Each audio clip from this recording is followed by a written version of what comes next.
Assalamualaikum teman-teman Brodari.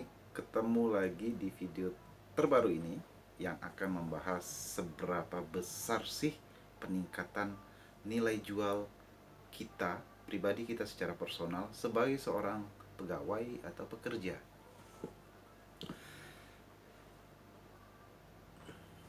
Oke, tentunya dalam perjalanan karir kita setelah kita lulus sekolah menengah atau kuliah, kita kan terjun ke dunia kerja tuh. Kita tuh kadangan setelah dapat pekerjaan seringkali stuck di situ ya. Males untuk challenge diri sendiri, mencoba pekerjaan lain atau bidang lain atau di perusahaan lain. Padahal hal-hal yang sifatnya tantangan seperti itu untuk diri sendiri perlu sekali untuk mengetahui seberapa besar, seberapa tinggi nilai kenaikan uh, nilai jual kita gitu, harga kita sebagai seorang karyawan di sebuah perusahaan. Misalnya kalau kita membeli suatu barang, kita kan ingin tahu tuh nilai barang itu ada peningkatan atau penurunan, jadi semakin berharga atau semakin kurang harganya. Misalnya kalau kita beli motor dengan pemakaian, kondisi dan tahun tertentu, tentu nilainya akan berkurang. Kalau kita beli suatu benda berharga, misalnya emas yang selalunya ada nilai peningkatan sesuai dengan inflasi ya. Nah, tapi saya nggak akan bicara tentang itu. Sebagai contoh saja, iya. Tapi kita ingin tahu, menggali lebih dalam, bagaimana kita mengetahui uh, kenaikan nilai jual kita sebagai seorang karyawan atau pekerja. Saya ingin sharing dengan teman-teman, harusnya yang kita lakukan, walaupun kita lagi nganggur, walaupun kita sedang bekerja non formal seperti jadi kenek bangunan, helper bangunan ya, bantu-bantu tempat saudara, paman untuk bantu-bantu ngelas atau ngojek, itu kan kerjaan non formal walaupun menghasilkan, walaupun itu juga punya jam untuk bekerja. Lalu misalnya kita bekerja juga di suatu rumah makan, bekerja di suatu restoran, bekerja di bengkel orang, bekerja di perusahaan, di hotel, di perusahaan, di pabrik dan sebagainya. Harusnya kita itu secara berkala selalu mereview nilai jual kita sebagai pekerja, sebagai karyawan. Contohnya, paling tidak setiap 6 bulan, setiap 6 bulan itu kita mencoba melamar kerja di tempat perusahaan lain, di bidang yang lain bila perlu. Itu untuk mengukur nilai jual kita, mengukur seberapa tinggi minat orang untuk menerima kita sebagai karyawannya. Sehingga dalam interview kita akan ada proses negosiasi dengan interview kan. Di interview memang berapa sih gaji yang kamu inginkan di perusahaan ini, pengalamanmu apa aja. Nah, di situ kan ada negosiasi. Jadi kita bisa men-challenge diri kita untuk mengetahui berapa nilai harga diri kita itu, harga diri kita dalam artian sebagai pekerja, sebagai karyawan di satu perusahaan. Nah, pengalaman saya yang kemarin-kemarin yang nggak seberapa sih sebenarnya, ini sekedar sharing saja. Walaupun saya ngojek, walaupun saya kerja bangunan, walaupun saya kerja ikut temen apa buat gipsun ya, dan sebagainya, itu kan pekerjaan non formal. Paling tidak saya itu menyisihkan waktu di hari Senin untuk tidak bekerja, atau paling tidak lambat untuk datang kerja.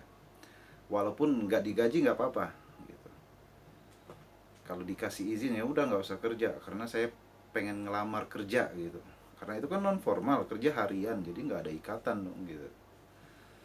Jadi izin nggak kerja untuk nganterin lamaran kerja. Saya dapat target-target perusahaan yang ingin saya lamar, pekerjaannya, job vacancy-nya Itu biasanya di hari Sabtu saya selalu menyisihkan uang 1.500 untuk mungkin sekarang 3.000 ya, untuk membeli koran harian lokal, di mana di hari Sabtu itulah sebenarnya iklan-iklan lowongan kerja itu banyak banget, apa aja. Nah, yang mana yang saya inginkan, yang mana sesuai dengan syarat-syaratnya dengan diri saya, kemampuan saya, dan kemampuan profesiensi yang saya miliki, tentunya saya akan coba untuk masukin lamaran. Ya, di hari Minggunya saya buat, misalnya ada 3 5, ada 9. Saya pernah ngantar lamaran di hari Senin itu 17 waktu itu. Nah, dari perjalanan pengalaman itu, saya tuh mendapat satu kesimpulan bahwa sebenarnya kita itu selalu terupgrade ya, setiap 6 bulan, setiap tahunnya minimal kita itu punya batu lompatan untuk selalu meningkatkan kualitas diri, meningkatkan nilai jual kita sebagai seorang karyawan atau pekerja.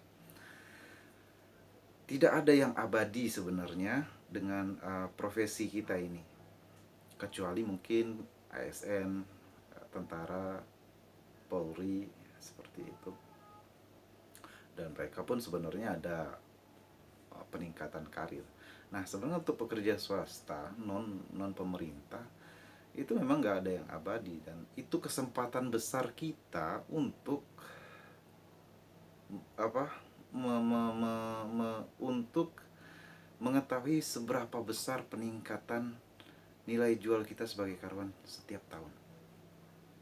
Jadi dari pengalaman tersebut saya mengetahui bahwa kita itu sebenarnya selalu mengalami peningkatan, dan itu harus dan wajib.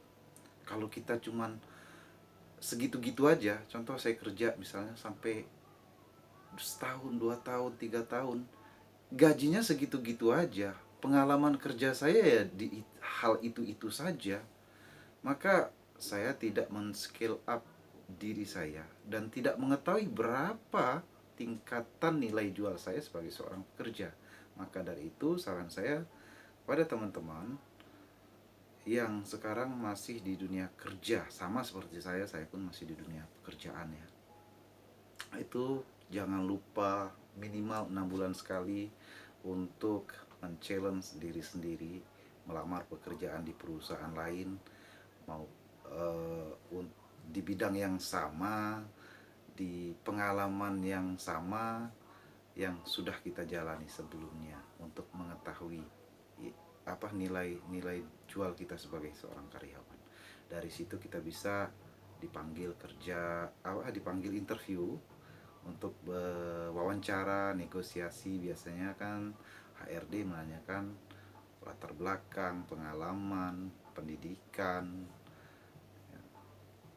apa yang kamu inginkan, apa yang kamu kejar dari kalau kamu bekerja di perusahaan ini, berapa gaji yang kamu inginkan. Kan di situ kan kita bisa negosiasi. Tentunya itu akan menjadi pengalaman tersendiri, kita bertemu dengan orang-orang baru di perusahaan-perusahaan baru untuk meningkatkan kualitas kita dalam berkomunikasi dalam sesi wawancara. Nah, sepanjang karir saya sendiri dalam hal pekerjaan menjadi seorang karyawan atau pekerja, sampai saat ini pun, terakhir saya lakukan challenge itu 1 tahun lalu. Lumayan, saya bukan challenge-nya cukup berhasil ya, karena saya kerja sudah sekitar 6 tahun di tempat yang sama, di owner bos yang sama. Terhitung saya 3 kali minta berhenti, buat surat ngundurin diri. Catatannya, saya sudah interview ke tempat lain, saya sudah diterima kerja di tempat lain, saya sudah nego harga gaji per bulan. Diam-diam, tanpa pemberitahuan lebih dulu, sehingga saya buat surat pengunduran diri. Dan ternyata challenge ini kebanyakan selalu berhasil, dan itu membuat saya sedikit atau bertambah percaya diri bahwa saya adalah seorang pekerja. Walaupun kacung kita, ya, walaupun kita ini pesuruh lah dalam sebuah pekerjaan itu, mereka atau bos kita itu butuh kita. Dia tidak akan melepas kita kalau memang dia menginginkan terus kita untuk tetap sama dia. Saya dengan pengunduran itu jelas-jelas saya dipanggil ngobrol, kamu ditolak, saya reject pengunduran kamu. Kenapa kamu harus berhenti? Apa yang kamu inginkan? Saya ingin tantangan baru, saya ingin gaji yang lebih baik. Alasan-alasan saya klasik seperti itu aja, dan terus terang kalaupun dia marah, saya sudah dapat pekerjaan baru toh. Dan dia tidak terima itu. Kamu tetap di sini, berapa gaji yang kamu inginkan gitu. Sekian bos. Yang dapat terhitung 3 kali, dan terakhir itu 1 tahun lepas saya sudah sign kontrak, malahan sign kontrak dengan sebuah company. Itu benar-benar di reject, dan saya waktu itu pengalamannya takut ya, takut sekali. Pengalamannya takut karena waktu saya tanda tangan kontrak itu sudah dikasih tahu, kamu ini sudah berhenti atau belum. Saya belum berhenti, tapi kalau saya diterima bekerja di sini, saya akan berhenti dari sana gitu. Nah, rupanya saya ditolak, saya nggak bisa berhenti gitu aja. Dan ya perusahaan itu merasa dipermainkan dong. Nah, jadi katanya kamu nggak bisa kayak gini, kamu melanggar perjanjian kontrak. Saya bilangin sama bos saya, bos saya mau berhenti, saya nggak bisa melanggar perjanjian yang kontrak sudah saya tangani. Wah gila kamu, emang kamu di belakang saya kayak gini ya, kata itu. Sorry bos, saya punya masa depan tersendiri, saya mau keluar baik-baik dengan catatan menyelesaikan kerja saya sampai ada seseorang yang menggantikan saya di sini. Lalu selesai. Nggak bisa kayak gitu. Kenapa kamu harus berhenti? Apa yang terjadi? Kalau saya batalkan perjanjian kontrak itu, tentu saya berurusan dengan hukum. Tidak ada hukum, saya yang backup kamu. Selesai. Jadi challenge-challenge seperti ini, dari pengalaman-pengalaman yang saya ceritakan tadi tentang diri saya, cobalah teman-teman lakukan untuk mengetahui nilai jual kita sebagai karyawan. Mungkin eh, meningkatkan gaji. Tentunya kita kerja itu orientednya jelas, kerja untuk uang. Uang bisa dibikin untuk investasi, beli rumah, meningkatkan kapasitas kehidupan kita, mau kursus, mau ikut kuliah lagi atau apapun sebagainya. Jadi bullshit kalau ngomong cari pengalaman, nggak ada cerita yang kayak gitu. Oke.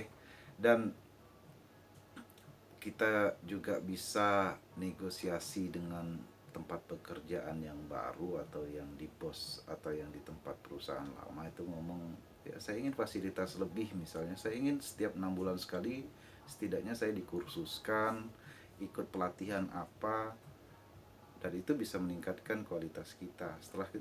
Setelah kita mendapatkan itu, tentu enak kan, tinggal negosiasi di tahun berikutnya.